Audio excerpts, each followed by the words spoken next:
उत्तर प्रदेश के बुलंदशहर में आज दूसरे चरण में मतदान शुरू हो गया है। बुलंदशहर जनपद में कुल 26,44,250 मतदाता है। बुलंदशहर की 5 विधानसभा में बुलंदशहर लोकसभा क्षेत्र में, जबकि खर्चा और सिकंदराबाद आशंकी रूप के गौतम बुद्ध नगर लोकसभा क्षेत्र के अंतर्गत आते हैं। बात करें बुलंदशहर लोकसभा सीट की तो बुलंदशहर की 5 विधानसभा सीटों से मिलकर बनी बुलंदशहर लोकसभा सीट पर 18,55,176 मतदाता 1,041 मतदान केंद्र और 2,011 मतदान स्थल पर आज मतदान करेंगे। बुलंदशहर के एसएसपी श्लोक कुमार की माने तो 33 जोन और 191 सेक्टर में विभाजित कर जोनल और सेक्टर मजिस्ट्रेट तैनात किए गए हैं। सुरक्षा के पुख्ता इंतजाम किए गए हैं। जनपद बुलंदशहर के सभी मतदान केंद्रों पर कुल 45 कंपनियां अर्धसैनिक बलों की तैनात की गई हैं, जबकि 16,000 अन्य पुलिस कर्मियों की भी तैनाती सुनिश्चित की गई है। बुलंदशहर में भाजपा, बसपा, इंडियन गठबंधन की कांग्रेस प्रत्याशी सहित कुल 6 प्रत्याशी चुनाव मैदान में हैं, जिनके भाग्य का फैसला आज मत पेटिकाओं में बंद हो जाएगा और 4 जून को ही पता चलेगा कि बुलंदशहर का ताज किस किस सर सजेगा। देश आज़ाद होने के बाद 1952 में पहली बार लोकसभा का चुनाव हुआ था। तब से 1984 तक बुलंदशहर लोकसभा सीट पर कांग्रेस का दबदबा रहा। हालांकि 1991 से 1999 तक 4 बार छत्रपाल सिंह भाजपा के टिकट पर चुनाव जीते। हालांकि 1991 के बाद 2019 तक बुलंदशहर लोकसभा सीट पर भाजपा का दबदबा रहा। हालांकि 2009 में सपा और बसपा गठबंधन की प्रत्याशी कमलेश वाल्मीकि ने बुलंदशहर लोकसभा सीट पर अपनी जीत दर्ज कराई थी। मंदिर पहुंचे भाजपा प्रत्याशी डॉक्टर भोला सिंह कर रहे हैं पूजा अर्चना। हाथ जोड़कर भगवान से चुनाव में जीत पाने के लिए कर रहे हैं प्रार्थना। मंदिर में पूजा अर्चना कर सीधा मतदान करने पहुंचेंगे भाजपा प्रत्याशी डॉक्टर भोला सिंह। 2 बार के भाजपा से सांसद हैं डॉक्टर भोला सिंह। 7 बजे अपने पैतृक गांव बोहिच में करेंगे मतदान। अच्छा व्यवस्थाएं की गई है। देखिए, आप जैसा कि देख रहे हैं, सेकेंड फेज की वोटिंग बुलंदशहर में सकुशल शुरू हो चुकी है और पूरे जनपद में पर्याप्त पुलिस व्यवस्था की गई है। पूरे जनपद को 33 जोन और 191 सेक्टर्स में विभाजित करके सेक्टर और जोनल पुलिस ऑफिसर्स को मोबाइल करा गया है। जनपद को लगभग 45 कंपनी CAPF उपलब्ध हुई है, जिनको कि विभिन्न स्थानों पर लगाया गया है और इनकी QRTs भी मोबाइल है। प्रत्येक थाना पर जितने भी पोलिंग सेंटर्स हैं, इनको क्लस्टर्स में विभाजित करते हुए ये इंश्योर किया गया है कि कहीं से भी कोई सूचना आती है तो 5 से 7 मिनट के अंदर हमारी एक मोबाइल मय फोर्स उस स्थान पर पहुंच जाए। 112 की गाड़ियों को डिप्लॉय किया गया है। सोशल मीडिया पर निगरानी रखी जा रही है और पूरे चुनावी प्रक्रिया को शांतिपूर्ण और निष्पक्ष तरीके से संपन्न करवाया है। सर, इस बार फर्जी जो बुर्के के अंदर मतदान होता था, इस बार शासन ने और आप प्रशासन ने व्यवस्था की है पर्दा नशी की, तो वो क्या व्यवस्था और किस तरह से इसको रोकने की तैयारी की गई है जो सही मतदान हो? देखिए, कोई भी फेक वोटिंग ना हो, इसके लिए पर्याप्त पुलिस व्यवस्था की गई है और सभी को निर्देशित भी किया गया है और हमें पूरा विश्वास है इस तरीके की कोई भी घटना यहाँ नहीं। महिला पुलिस बूथ भी बनाए गए हैं चेकिंग के लिए सर। आप देख रहे होंगे कि मेरे पीछे भी पिंक बूथ बनाया गया है और जो हमारी महिला पुलिसकर्मी हैं, इनको भी पूरे जितने भी हमारे केंद्र हैं उन पर डिप्लॉय करा गया है। कि आज लोकतंत्र के महोत्सव का दूसरे चरण का आगाज हुआ है।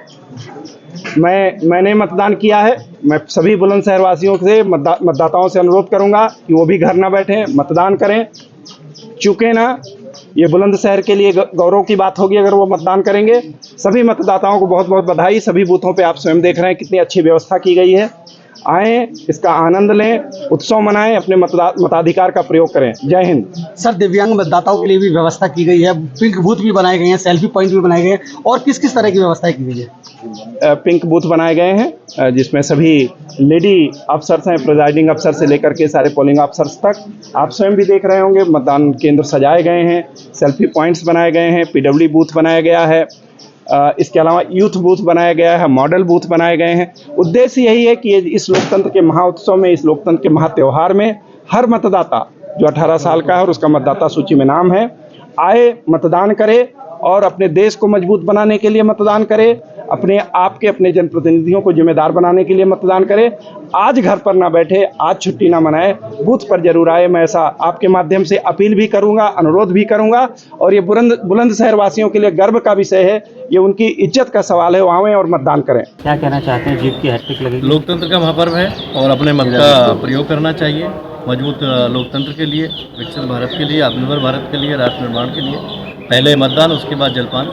तो निश्चित ही एक देश के एक नागरिक का अधिकार है मत करना। एक मजबूत सरकार चुनने का मौका हमको मिलता है, तो निश्चित ही मैंने भी सबसे पहले मत किया है और मैं सभी से भी अपील करता हूं कि सब अपने मत का प्रयोग करें। एक मजबूत सरकार के लिए, लोकतंत्र के महापर्व पर एक उत्सव के रूप में सब लोग मनाएं। जैसे हम त्यौहार मनाते हैं वैसे इस पर्व को भी मनाएं, क्योंकि 5 साल में एक बार सरकार बनाने का मौका हमको मिलता है। हमारा एक मत देश को बहुत आगे ले जा सकता है, तो इसका सब लोग प्रयोग करें, यही मेरा सभी से निवेदन है। सांसद जी, भारतीय जनता पार्टी के लोकसभा चुनाव के लिए बुलंदशहर जो है काफ़ी शुभ माना जाता है। 2014 में भी प्रधानमंत्री नरेंद्र मोदी ने बुलंदशहर से ही रैली की थी और अब 2019 में भी प्रधानमंत्री जी नरेंद्र मोदी ने यहाँ से रैली की थी। अब तीसरी बार 2024 में भी यहीं से रैली। देखिए, बुलंदशहर लोकसभा एक ऐसी लोकसभा है कि जो पार्टी के उससे बुलंदशहर वासियों के लिए शुभ है, क्योंकि माननीय प्रधानमंत्री जी ने प्रधानमंत्री बनने के बाद बहुत ही ऐतिहासिक कार्य बुलंदशहर के लिए, चाहे मेडिकल कॉलेज हो, चाहे उसके साथ में हॉस्पिटल अटैच हो, केंद्रीय विद्यालय रिसोर्ट में हो, चाहे पासपोर्ट ऑफिस हो, चाहे आपका ईएसआई और ईएसआई हॉस्पिटल और आपका इंडोर स्टेडियम की स्वीकृति, ये सब चीज़ें, एक्सप्रेस हाईवे, प्रधानमंत्री ग्रामीण सड़क और सड़कों की योजना, जिस तरीके से 10 साल में परिवर्तन हुआ है। आदरणीय बाबूजी कल्याण सिंह जी भी यहाँ से सांसद रहे हैं, तो हम सबका सौभाग्य है कि ऐसे महान पुरुष यहाँ से सांसद रहे। और माननीय प्रधानमंत्री जी का और सभी का स्नेह तो है, माननीय मुख्यमंत्री जी भी 2 बार यहाँ पे आए हैं, और जो भी सरकार की योजना है वो योजना 100% बुलंदशहर में पहुँचती है। तो एक बहुत बड़ा आशीर्वाद पार्टी का सरकार का बुलंदशहर के ऊपर। मुकाबला सर किससे मानते हैं? जनता का जो मूड है और जनता में जो उत्साह है, उसको देख के कोई मुकाबला लगता ही नहीं है, क्योंकि दोनों कैंडिडेट हमारे बसपा और कांग्रेस के बाहरी प्रत्याशी हैं। और कांग्रेस पहले भी अकेले चुनाव लड़ी थी, तो मात्र 29,000 वोट उनको मिले थे, और गठबंधन के साथ बसपा सपा लड़े थे, तब भी वो अपना बहुत बुरी तरीके से इस चुनाव को हारे थे।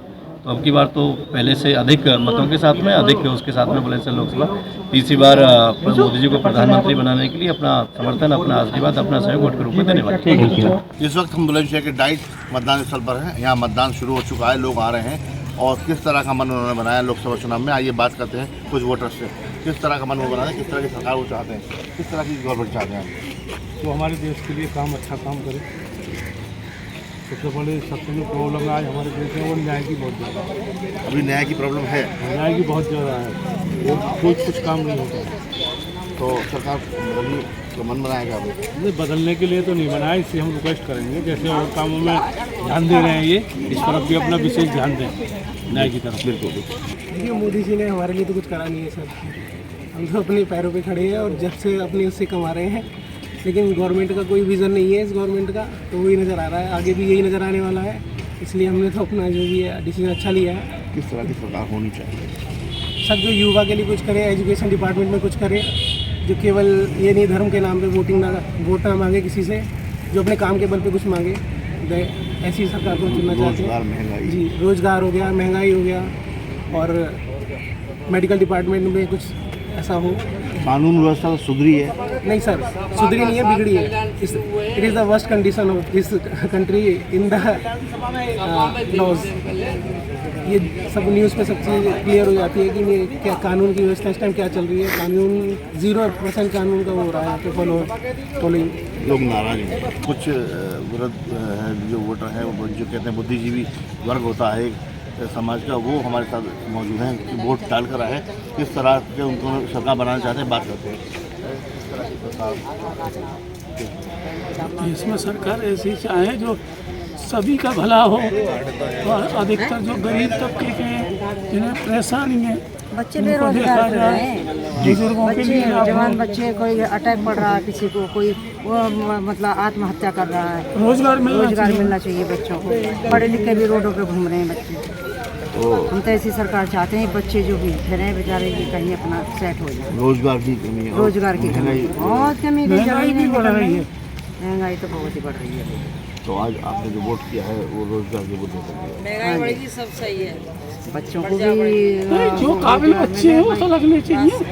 ऐसे थोड़े के धना जुलाई बच्चे जो अच्छे पढ़े लिखे बच्चे हैं, काबिल बच्चे हैं, उनको जगह मिलनी चाहिए। उन्हें रोजगार मिलेगा तो आगे देश भी आगे बढ़ेगा। कुछ लोग जिनसे हमने बातचीत की सरकार चाहते भी हैं। कुछ लोग ऐसे भी हैं जिनको इस बात की टीस है रोज़गार की कमी आएगी, जिससे बेरोजगार जो है वो आत्महत्या की ओर बढ़ रहा है। तो सरकार को इस ओर भी सोचना होगा। सरकार कैसी होनी चाहिए और मत देने जाने एक बड़ा एक फैसला है, तो किस तरह का आपने सोचा है? सरकार किसान मजदूरों के पक्ष में होनी चाहिए।